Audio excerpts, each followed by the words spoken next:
if you're facing issues while charging your iPhone.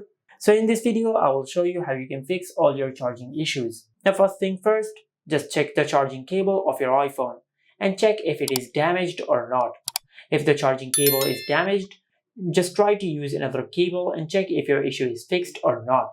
And also check the charging adapter and make sure that it is also working. And also make sure you use Apple's original charger with your iPhone.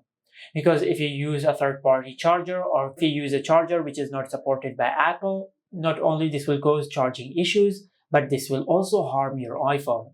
So make sure you use the original charger with your iPhone. Now, after that, just check the charging port of your iPhone and check if it is blocked by any dust or debris.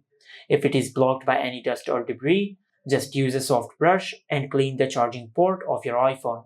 What I recommend is just take your iPhone to a professional and they will clean your iPhone, because if you don't know what you're doing, you can damage the charging port of your iPhone.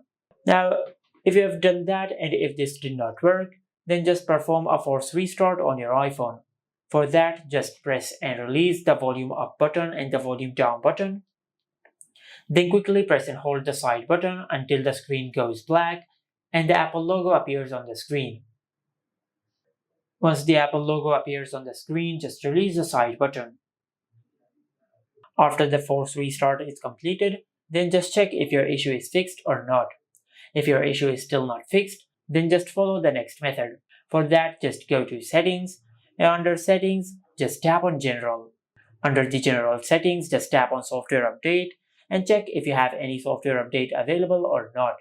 If you have any update available, just update the software of your iPhone, as this could be a software glitch which will be fixed through a software update. But if this also did not work, then the last thing you can do is just go back and under the General Settings, just tap on Transfer or Reset iPhone. Tap on Reset, and from this pop-up menu, just select Reset All Settings. Then enter your lock screen PIN and tap on Reset All Settings. Now, by resetting all the settings, you will not delete any data of your iPhone. You will just reset all the settings of your iPhone in case if you have enabled a setting which might be causing this issue. But if this also did not work, then you might have a hardware problem with your iPhone. Just take your iPhone to the nearest service center and they will fix your issue. And in the meantime, until your iPhone is fixed, just use a MagSafe charger or just use any wireless charger to charge your iPhone. And this is how you can fix the charging issues on any iPhone. Make sure to like, comment, and subscribe. Thank you for watching.